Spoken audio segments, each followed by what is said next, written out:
یہ ڈرگس میں نے نہیں رکھے، میرا یقین کرے، میرا ہاتھ نہیں سب میں۔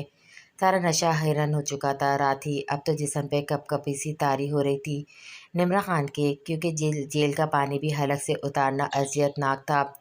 رات سے چیخ چیخ کر بتا رہی تھی، کسی نے توجہ نہیں دی اس کی دہائی پر۔ اگلے دن اس پر فیمیل کانسٹیبل نے ہاتھ اٹھایا تھا، کیونکہ اس کے چیخنے پر وہ بولی، چپ کرو۔ جب نمرا خان چپ نہ ہوئی تو مجبوراً اسے مارنا پڑا، تب جا کر چپ ہوئی تھی۔ وہ خود کو پاگل ہوتا محسوس کرتی، کیونکہ کسی نے بھی اس کی مدد کی پکار کو نہ سنا۔ وہ کئی لوگوں کو کال ملا چکی تھی، پر کسی نے صحیح رسپانس نہ دیا۔ سب کو اپنے نام کی پڑی تھی کہ اس کی مدد کر کے کوئی اپنا نام خراب نہیں کرنا چاہتا تھا۔ داؤ صدیقی خود جیل میں ہے، ڈائریکٹر راہل نے اسے بتایا، اور ساتھ ہی ساتھ سختی سے کہا کہ آئندہ اسے کال کرنے کی غلطی نہ کرے، ورنہ اسے برا کوئی نہیں ہوگا۔ جب نائمہ نے کچھ بکواس کی تو وہ بھی ایسے اچھی خاصی گالیاں دے کر کال کٹ گیا۔ ابھی مار کھا کر چپ ہوئی تھی، اسی لمحے کوئی آیا تھا۔ وہ قدموں کی چاپ پر چونک کر سر اٹھایا۔ خوبرو نوجوان اس کے سامنے آ کھڑا ہوا تھا۔ وہ دیکھتی رہ گئی اسے۔ کوئی آفیسر لگا تو جلدی بولی، پلیز میری مدد کرو، میں نے کچھ نہیں کیا، میں نہیں جانتی کس نے ڈرگس رکھے اور نہ میں ڈرگس لیتی ہوں۔ وہ ہونٹ بھیج کر بولا، آپ سے بہتر کوئی یہ کام نہیں کر سکتا مس خان، آپ کی سب خوبیوں سے واقف ہوں میں اچھی طرح۔ وہ سخت لہجے میں طنزیہ بولا تھا، تم کون ہو؟ وہ حیرت سے بولی، کیونکہ مقابل کا لہجہ مضبوط اور ٹھوس تھا۔ میں وہی ہوں جس کے باپ کو اپنوں سے دور کر دیا آپ کی حوث نے۔ میں وہ ہوں جس نے اپنی آنکھوں سے اس عورت کو کسی اور کو مرد کی باہوں میں دیکھا تھا، جو رشتے میں میری ماں تھی۔ وہ عورت میری پھپھو کے شوہر کی باہوں میں تھی۔ کتنا اذیت ناک تھا وہ لمحہ، ایک شوہر کے لیے بھی اور ایک بیٹے کے لیے بھی، جو صرف 7 برس کا تھا۔ اس عورت کے شوہر پر کیا گزری ہوگی کبھی سوچا آپ نے؟ بلکہ اس بچے پر کیا گزری ہوگی کبھی سوچا آپ نے؟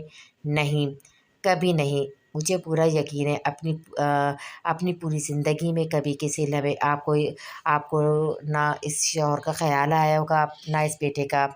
رشتے تو فقط آپ کے پاؤں کی زنجیر تھے۔ آپ کو کیا پرواہ تھی کسی کی بھلا؟ خود غرض، کمزور، بد کردار، با وفا، کیا کہوں آپ کو؟ اس کے لہجے میں عجیب دکھ ہلکولے لے رہا تھا۔ ایک بچے نے کیا دیکھا، وہ احساس اطلان شاہ کی آنکھوں میں صاف دکھائی دے رہا تھا۔ اس کے لفظوں میں چھپی نفرت واضح تھی۔ وہ شوق ہو کے اسے دیکھتی رہ گئی۔ وہ کچھ کہتی اس سے پہلے وہ دوبارہ بول اٹھا، میرے باپ کے ہاتھوں اس رات ایک قتل ہوا تھا، کاش دوسرا تمہارا بھی کر دیتے تو خسارے کا سلسلہ ذرا مختصر ہو جاتا۔ کاش میرا باپ اس گھٹیا عورت کو مار دیتا، جو ڈائن سے بھی بدترین عورت تھی۔ ڈائن بھی 7 گھر چھوڑ کر وار کرتی ہے، اور آپ سے تو آپ کی اپنی اولاد بھی محفوظ نہ رہی۔ اب اس کے لہجے میں شدید دکھ تھا۔ وہ جلدی سے بولی، میں تمہاری ماں ہوں عدلان بخت۔ ابھی وہ اور کچھ کہتی، وہ اس کی بات کاٹ کر بولا، تم جیسی عورت ماں کہلانے کے لائق نہیں ہے، سمجھی؟ عدلان کے لہجے میں شدید نفرت تھی اس کے لیے۔ مجھے نکالو یہاں سے، سچ میں نے کچھ نہیں کیا، پلیز نکالو یہاں سے مجھے۔ اس کے لہجے میں التجا تھی، جس پر عدلان شاہ کے تاثرات میں کوئی نرمی نہیں آئی تھی۔ کیا کریں گی نکل کر؟ باہر بھی کوئی تمہارے لیے پھولوں کا ہار لیے تھوڑی کھڑا ہے، جس کے لیے باہر جائیں گی؟ باہر آپ کے لیے جوتوں کی ہار ہے، جو عورتیں آپ کے منہ پہ مارنے کو تیار بیٹھی ہیں، اتنا سمجھ لیں۔ عدلان شاہ نے سخت لہجے میں حقیقت کا آئینہ دکھایا۔ کیا مطلب؟ وہ تڑپ کر بولی، اب کیا بتا کر بتاؤں؟ شاید جھوٹ لگے آپ کو۔ اچھا چلو دکھاتا بھی ہوں۔ عدلان شاہ نے بے نیازی سے کہا، پہلا تحفہ آپ کی فلم پر بین لگ چکا ہے، کبھی کہیں ریلیز نہیں ہوگی۔ یہ دیکھیے ایک ایکٹریس کا انجام، یہ ہے آپ کا انجام۔ وہ انہیں نیوز دکھا رہا تھا، جس میں صاف کہا گیا تھا کہ جو کچھ اس فلم کے آرٹسٹوں نے کیا ہے، خاص کر پروڈیوسر، ڈائریکٹر اور مین ایکٹریس نمرا خان نے، وہ ناقابل قبول ہے، کیونکہ فیمیل لیڈ بیس اسٹوری تھی۔ جب اس ہیروئن کا اتنا شرمناک سچ سامنے آیا، ساتھ ہی بے حیائی کی پکچرز لیک ہونے کے بعد فلم کو ریلیز کرنا پاکستان کے لیے خطرناک ہو سکتا تھا، کیونکہ اس فلم کا نام اور کہانی ایک عظیم عورت کے نام پر ہے، جس پر مذہبی پہلو بھی اٹھایا جا سکتا ہے، پھر چاہے پاکستان میں وہ مذہب منوٹی بیس پر ہی کیوں نہ ہو۔ پر دوسرے یورپ کے ملکوں کا تو وہ مذہب میجر ہے نا، تو ان کے جذبات کی قدر کرنا۔ پاکستان نے اپنا اولین فرض سمجھ کر فلم بین کر دی تھی، جس پہ کئی سیاستدان نے اس اقدام کو سراہا تھا کہ یہ اچھا فیصلہ ہے پاکستان کا۔ ایسی فلم چلانا مطلب دوسرے ملکوں سے تعلقات خراب کرنے کے مترادف ہے۔ پر کتنے لوگوں کا پیسہ ڈوبا، کہیں نہ کہیں کوئی تذکرہ نہ تھا۔ اذلان نے فخریہ تاثرات کے ساتھ ان کو ان کے انجام دکھایا تھا۔ وہ شوق نظروں سے دیکھنے لگی تھی۔ اب کے اذلان لیڈی کانسٹیبل کو حتمیہ لہجہ بولا، فاطمہ موبائل نکالو اور ان کو دکھاؤ، اور پڑھ کر سنا جو ان کی ساتھی اداکارہ نے کیے ہیں ان کے ٹویٹ۔ ذرا دکھانا ان کی پکچر کا کیا حال ہے۔ سوشل میڈیا والوں نے اذلان کا حکم ملتے ہی یس سر بول کر اس نے موبائل نکالا اور بولی، کئی عورتوں نے آپ کو عورت کہنے پہ شرم محسوس ہوتی لکھا ہے، آئیے آپ کو دکھاؤں آپ کی کو ایڈریس نے آپ کے لیے کیا کہتی ہیں۔ بہت اچھے اچھے ٹویٹ چلے ہیں آپ کے لیے۔ وہ مزے سے دیکھتی ساتھ بول بھی رہی تھی۔ اس کی فرینڈ نے ایک ٹویٹ کیا تھا جہاں پہ لکھا تھا، میرا اس نشئی عورت سے واسطہ نہیں، سالی چور ہے، دوسروں کے مردوں کو چوری کرتی ہے۔ ایسی فلم بین ہی ہونی چاہیے جس سے اتنی اچھی عورت کا کردار اس با کردار بے حیا عورت نے کیا ہے۔ اس دھبے کو خودکشی کر لینی چاہیے، سالی گندی نالی کی پیداوار ہے، کوئی آ کر اسے مارو۔ ایسی گالیاں سوشل میڈیا پر جسے سن کر بندہ مر جائے۔ سب اسے دکھا کر پڑھ رہی تھی لیڈی کانسٹیبل۔ وہ دنگ رہ گئی تھی اس سب سے، کان پر ہاتھ رکھتی بولی، پلیز بند کرو، مجھے نہیں جاننا، چپ کر جاؤ، پلیز چپ کر جاؤ۔ نمرہ خان نے کانوں کو ہاتھ لگائے تاکہ سن نہ سکے یہ زہریلے کامنٹس، پر اذلان کے حکم پر دوسری کانسٹیبل اس کے ہاتھ باندھ گئی۔ زبردستی سے سب سنایا اور دکھایا جا رہا تھا، ایسا ذہنی ٹارچر دیا جا رہا تھا۔ نمرہ خان گھٹ رہی تھی اندر ہی اندر۔ کیسی لگ رہی ہے آپ کی عزت افزائی آپ کو؟ اذلان شاہ ہنستا ہوا بولا تھا، ابھی بہت ہونا باقی ہے، پلیز بند کرو یہ سب، مجھے نہیں سننا، نہیں دیکھنا۔ نمرہ نے کہا آنسو بھری آنکھوں سے، ان آنسوؤں سے ذرا متاثر نہ ہوا تھا وہ۔ کچھ دیر بعد اذلان شاہ نے کہا، اتنی جلدی کیا ہے فاطمہ، اگر یہ سننے سے انکار کرے تو اس کے ہاتھ باندھنا، اگر دیکھنے سے انکار کرے تو آنکھوں پہ گرم پانی پھینکنا، ہر چیز سننا اور دیکھنا ضروری ہے اس کا۔ سمجھی تم؟ اس کا لہجہ حتمیہ تھا۔ یس سر، ڈونٹ وری، اس بہانے میری انٹرٹینمنٹ لگی رہے گی سر۔ فاطمہ طنزیہ ہنستی ہوئی بولی تھی، گڈ فاطمہ۔ وہ بول کر اٹھ کھڑا ہوا۔ تھینک یو سر، فاطمہ نے کہا اور وہ اٹھ کھڑا ہوا تھا اب جانے کے لیے۔ پیچھے وہ چیختی رہ گئی، اذلان بخت رک جاؤ، میں ماں ہوں تمہاری، رحم کرو مجھ پر۔ وہ سر جھٹکتے نوازوں سے دور ہوا، ایک آنسو آنکھ سے گرا جسے مہارت سے چھپایا گیا۔ نمکین پانیوں سے بھری آنکھیں لیے وہ پولیس اسٹیشن سے نکلا اور سیدھا قبرستان گیا، جہاں دو قبروں کے آگے کھڑا ہو گیا۔ ایک عالم شاہ کی تھی، ساتھ ان کی اہلیہ سمرین بیگم کی تھی۔ بابا واقعی آپ نے بہت قربانیاں دی میرے لیے، میں شاید تاعمر عورت ذات سے نفرت کرتا، یہ خلا تاعمر رہتا میرے اندر، اگر آپ مما سے شادی نہ کرتے۔ آپ دونوں نے مجھے مکمل کیا، سمرین مما نے کبھی مجھے کمی محسوس نہ ہونے دی ماں کی۔ بابا آپ بہت اچھے تھے، میں آپ جیسا نہ بن سکا، دیکھیں کیا کر دیا میں نے اس لڑکی کی توہین کی بابا، جس نے مجھے سمیٹا اور میری وحشتوں کو اپنے اندر اتارا، میں اس کی قدر نہ کر سکا۔ بابا میں ظالم ہو گیا تھا، میں تو عورتوں کو گناہ گار ہوں، سمن سے جدا ہو کر شاید معافی پالوں، پر کیا نیہا کبھی مجھے معاف کرے گی؟ اسے کیسے معافی مانگوں، بتائیں نا کیسے مانگوں؟ کچھ دیر رو کر اپنا دل ہلکا کر گیا، پھر وہ ماں باپ کی قبر پر کل پڑھنے کے بعد نیہا کی قبر پر آیا اور اس سے معافی مانگنے لگا۔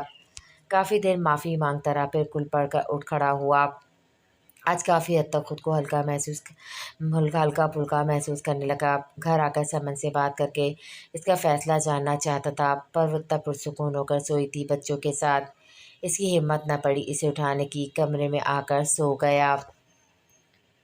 3 دن بعد کورٹ میں پیشی تھی نمرہ خان کی، جس دن اسے کورٹ لے جانا تھا عورتوں نے نئے جوتے مارے تھے۔ اذلان شاہ کے حکم کے مطابق کسی پولیس والے نے زیادہ بچانے کی تردد نہیں کی تھی، ان عورتوں کو بھرپور موقع دیا مارنے کا، کیونکہ وہ چاہتا تھا یہ عورت اپنا زوال دیکھے، محسوس کرے اس ذلت کو جس سے اس نے بہت لوگوں کو گزارا تھا۔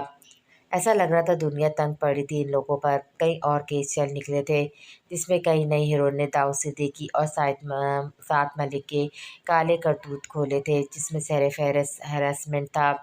نمرہ خان چیخیں مارنے لگی کورٹ میں، کیونکہ ذہن پر ابھی تک وہ جوتے اور گالیاں سوار تھی۔ ایک عورت اس تک پہنچ کر منہ پر کالک تک لگا گئی اس بھیڑ میں۔ اس کالک کو صاف تو وہ میں کر چکی تھی فاطمہ کے دیے رومال سے، پر احساس اب بھی چہرے پر محسوس ہو رہا تھا۔ شدید ذلت کا احساس۔ یہ وہی عورتیں تھیں جو عورت کی آزادی کے نعرے لگانے کو گھر سے نکل پڑتی تھیں۔ سوشل میڈیا نے بے انتہا ٹرول کیا تھا اس بدنامی کو۔ عدنان شاہ خود تو اس عورت کو زہر تک نہیں دے سکتا تھا، پر اس کے لیے ایک ایسی سزا منتخب کی تھی کہ وہ جیل میں بیٹھی اپنے بال نوچنے پر مجبور ہو جاتی تھی۔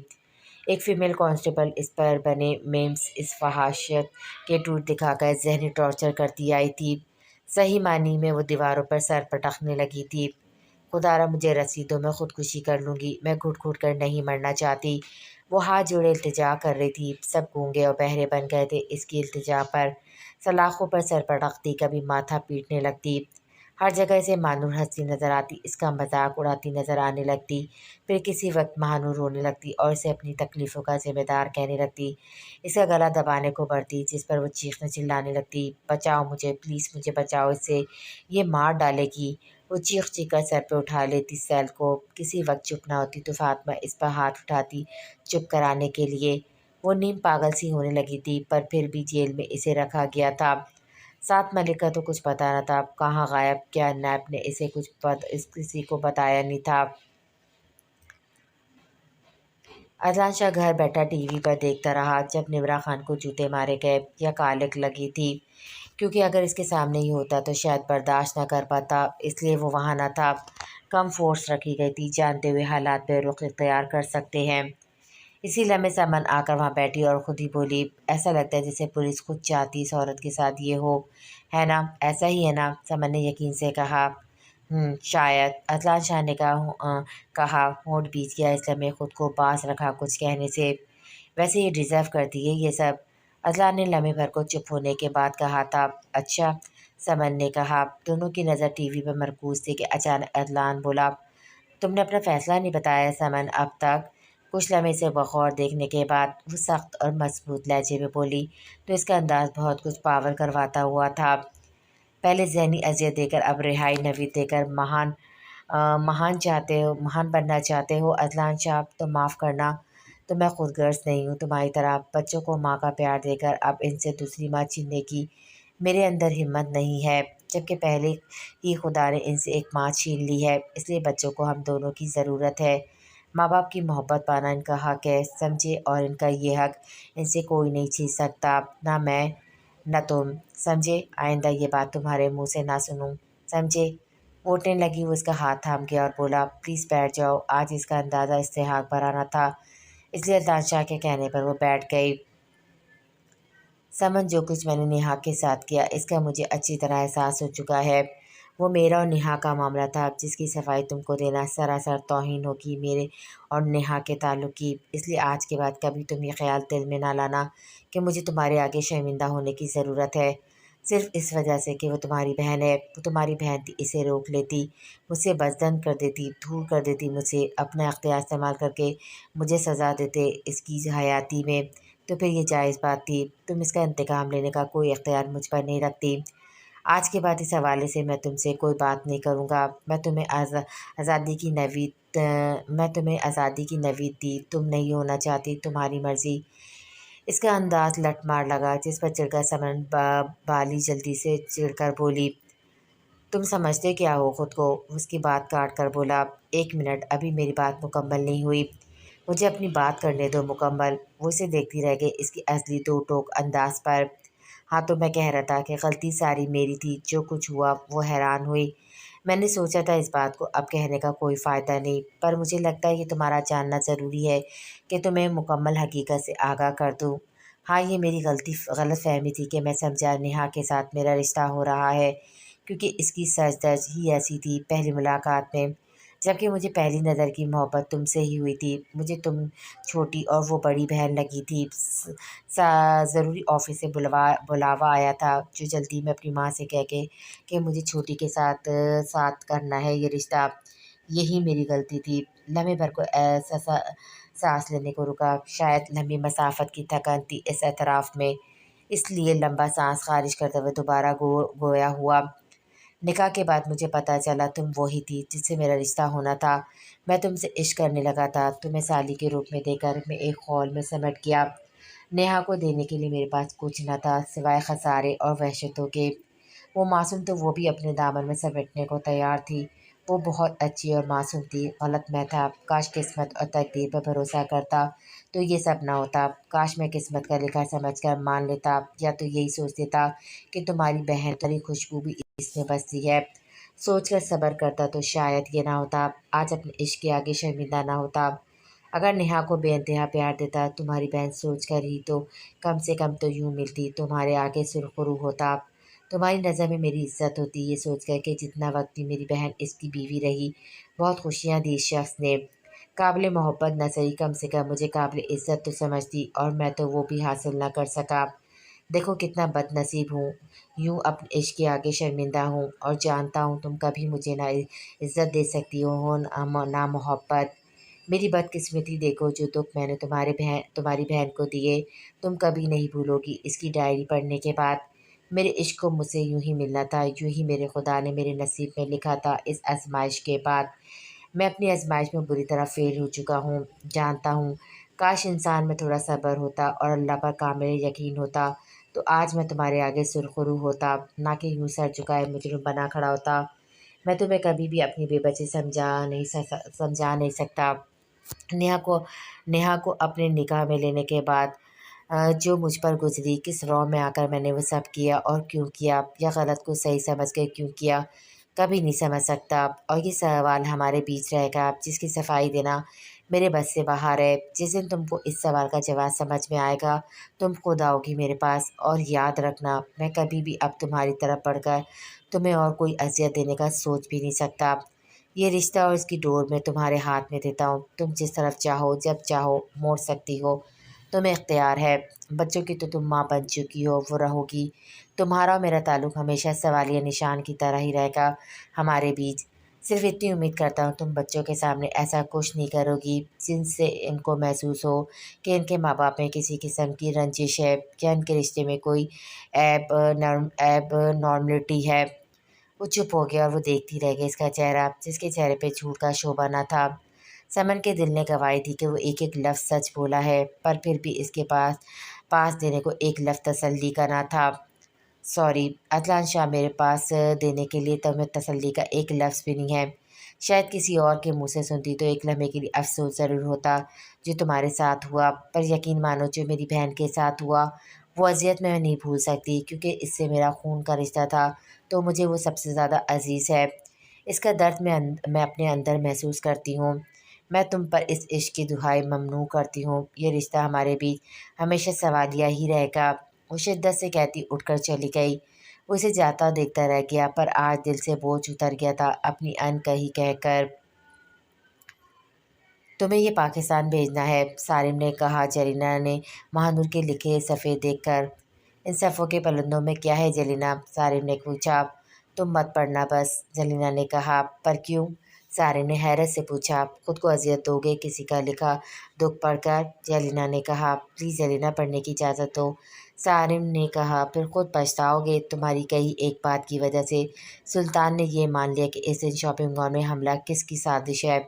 کاش تم شک نہ ڈالتے سلطان کے دماغ میں، جلینا نے کہا شدت سے۔ جب سے اسے سارم نے بتایا کہ اس نے خود کو بچانے کے لیے ایک شک ڈالا ہے سلطان کے من میں، تب سے جلینا حیران تھی۔ اس کا مطلب جو ایک غدار مینشن میں تھا وہ سارم ہی تھا۔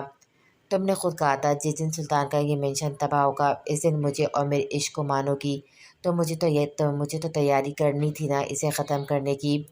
ساتھ خوف بھی تھا اگر سلطان بچ جائے تو مجھ پر اس کا شک نہ جائے۔ سارم فکر سے بولا تھا اس کے سامنے دو زنوں بیٹھ کر۔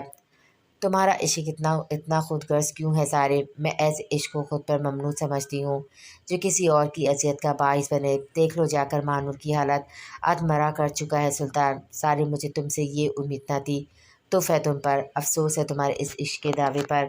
وہ اس کے کندھے کو دھکا دیتی سر لڑکھڑانے پر مجبور کر گئی اور خود اٹھ کھڑی ہوئی۔ وہ اسے جاتا ہوا دیکھنے لگا، دروازے کے پاس پہنچ کر اسے نوب پہ ہاتھ رکھا اور بولی، پاکستان صحیح ایڈریس پر ضرور بھیجنا اسے، سمجھے؟ جلینا نے دو ٹوک حکمیہ لہجے میں کہا سارم سے۔ یہ اکڑ، یہ غرور، یہ اعتماد اسے سارم نے ہی دیا تھا جو اس پر استعمال کر گئی۔ وہ اس بات میں سر ہلا گیا اور وہ چلی گئی وہاں سے۔ وجدان ملک اداس بیٹھا تھا بیڈ روم میں جب ملازم نے اسے اطلان شاہ کے آنے کی اطلاع دی تھی۔ اسے ڈرائنگ روم میں بٹھانے کا کہہ کر وہ قمیص کی شکن درست درست کر کے نکلا تھا۔ عدنان شاہ حیران ہوا تھا، اتنا بھرپور مرد اس قدر نڈھال بے حال لگا، جس کی ڈریسنگ ہمیشہ باکمال ہوا کرتی تھی، وہ اس قدر بیزار لگا زندگی سے۔ خیریت آج یہاں؟ وجدان نے کہا اس سے۔ میں تمہیں دکھی نہیں کرنا چاہتا، نہ تمہارے زخم ادھیڑنا چاہتا ہوں وجدان، پر مجھے لگتا ہے یہ تمہارا حق ہے کہ تم جانو یہ سب کس نے کس طرح مارا ہے تمہارے بھائی کو۔ عدنان شاہ نے بھاری لہجے میں کہا۔ ولی شاہ کے دیے ثبوت میں ٹوٹی موبائل، ٹوٹا چشمہ وغیرہ کے ساتھ وہ فائز کے جیکٹ پر پن اور پین دونوں اٹھا لیا تھا۔ اس کا پین تو نارمل پین تھا، پر پن میں ہڈن کیمرہ تھا جس میں سب ریکارڈ ہوا تھا۔ پھر عدنان نے USB لگا کر دکھایا۔ وجدان ملک دیکھتا رہ گیا۔ سلطان شیخ نے کیا ہے اس لڑکی کے ہاتھوں، وہ تڑپ کر بولا تھا، آنکھوں سے آنسو بہے تھے وجدان کے۔ وجدان، یہ لڑکی میری بہن ہے، یقین مانو، دیکھو وہ خود تڑپ رہی ہے، کیونکہ اسے بچایا تھا فائز نے سلطان کے شنکیسے سے، بدلے میں سلطان نے اسی لڑکی کو بندوق دے کر خود مارا ہے۔ سلطان کو ہم نہیں چھوڑیں گے، پلیز میری بہن کو کبھی غلط مت سمجھنا، کیونکہ وہ خود مظلوم ہے، اس کے ساتھ بھی ظلم ہوا ہے وجدان، وہ معصوم ہے۔ عدنان شاہ جانے کیوں اسے بتا بیٹھا کہ وہ اس کی بہن ہے، اور اپنی بہن کی صفائی دے بیٹھا، جس پر وجدان اسے دیکھتے رہ گیا اور کچھ دیر بعد بولا، آؤ کچھ دکھاؤں تم کو۔ وہ پہلی دفعہ اس کے گھر کے اندر جا رہا تھا، لاؤنج سے ہوتا، سیڑھیاں عبور کرتا، اوپر ایک کمرے کا دروازہ کھلا جو مکمل روشن تھا۔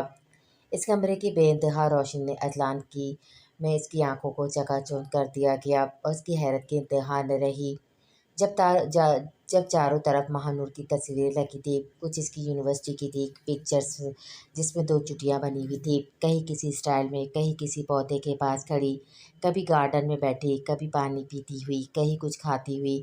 وہ دنگ رہ گیا، عدنان کے لفظ گم ہو گئے یہ سب دیکھ کر۔ اس سے پہلے کہ وہ کچھ کہتا کہ اچانک ایک آواز گونجی کمرے میں، السلام علیکم بھائی، کیسے ہیں آپ؟ پلیز کال تو اٹھائیے، ایسی بھی کیا مصروفیات جو کال نہیں اٹھا رہے؟ چلے کوئی بات نہیں، جو بات میں آپ کو کال پر کہنے والا تھا نا، اب اس کو وائس نوٹ میں کہہ رہا ہوں، پلیز میری بات کو غور سے سنیے گا اور میری بات ہمیشہ یاد رکھیے گا۔ بھائی، آپ ہمیشہ کہتے ہیں نا کہ جو بھی کہنا ہو خود کہا کرو، اپنی سچائی اپنے منہ سے بتایا کرو، کیونکہ کسی اور کے منہ سے سننے کے بعد شاید احساس ختم ہو جائے اس حقیقت کا جو اپنے منہ سے سننے کے بعد ہوتا ہے۔ اس لیے اپنے دل کی بات میں خود آپ کو بتا رہا ہوں، پلیز میرا برا مت مانیے گا۔ کچھ کہوں؟ کیسے کہوں بھائی، میرا عشق مجھے مل گیا آخر کار، پر ایسی جگہ دوبارہ ملا ہے مت پوچھے۔ وہ پاکستان آ جائے گی، میں مشن کے کمپلیٹ ہونے کے بعد آؤں گا، اسے اپناؤں گا، میں اپنے عشق سے دستبر نہیں ہو سکتا بھائی، پلیز بھائی میری کیفیت کو سمجھنے کی کوشش کریں۔ کچھ لمحے خاموشی چھا گئی، عدنان شاہ ساکت ہو کر سن رہا تھا، جبکہ وجدان کتنی دفعہ سننے کے باوجود بھی ہر بار پہلے کی طرح سنا کرتا تھا اس کی آخری وائس نوٹ کو۔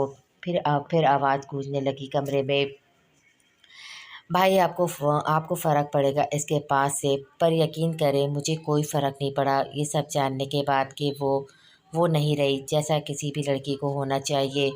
مطلب بھائی پلیز سمجھ لینا، جو میں نے اس کے لیے نہیں کہنا چاہتا وہ آپ بھی کبھی مت سوچے گا، وعدہ کریں آپ اسے دیکھیں گے تو میری نظر سے دیکھیں گے، پلیز بھائی میرے لیے، پلیز دنیا کے حساب سے اسے جج نہیں کریں گی، میرے عشق کی میں خود عزت کرتا ہوں اور سب سے اس کی عزت کروانا چاہتا ہوں، اس لیے سب سے پہلے شروعات آپ سے کروں گا، پلیز آپ اسے وہ مان اور عزت دیں گے جو میں اسے دینا چاہتا ہوں بھائی مجھے ابھی وقت لگے گا پاکستان آنے میں اور اسے اپنانے میں، وعدہ کریں میری غیر موجودگی میں آپ اس کا خیال رکھیں گے، پلیز بھائی وعدہ کریں، پتہ نہیں اس کے گھر والے اپنائیں یا نہیں، پر آپ وعدہ کریں آپ اس کا خیال رکھیں گے، اسے تنہا مت چھوڑے گا پلیز، صرف میرے واپس آنے تک۔ دیکھیے چیف کو کال کر رہا تھا وہ بھی نہیں اٹھا رہے، اب آپ بھی، ویسے سوچا تھا اسے خود پہنچاؤں گا پاکستان، پر عدنان سر نے کہا ہے وہ اسے خود ریسیو کر لیں گے، فی الحال ان کے کزن ولی شاہ ریسیو کر لیں گے،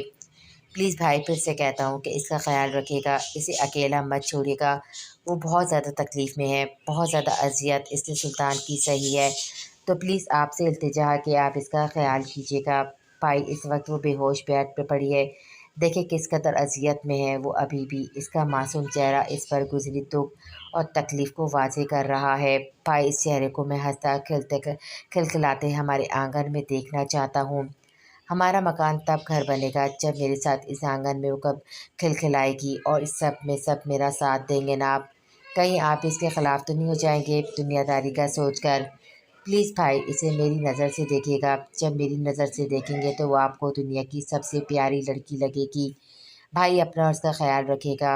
اوہ لگتا ہے اسے ہوش آ رہا ہے۔ ٹھیک ہے پھر، اللہ حافظ بھائی، آئی لو یو سو مچ بھائی۔ اذان شاہ کی آنکھیں نم ہوئیں یہ سوچ کر فائز بھی اس عشق کی دنیا کا باسی نکلا۔ ایسا عشق کیا کبھی کسی نے کیا ہوگا بھلا؟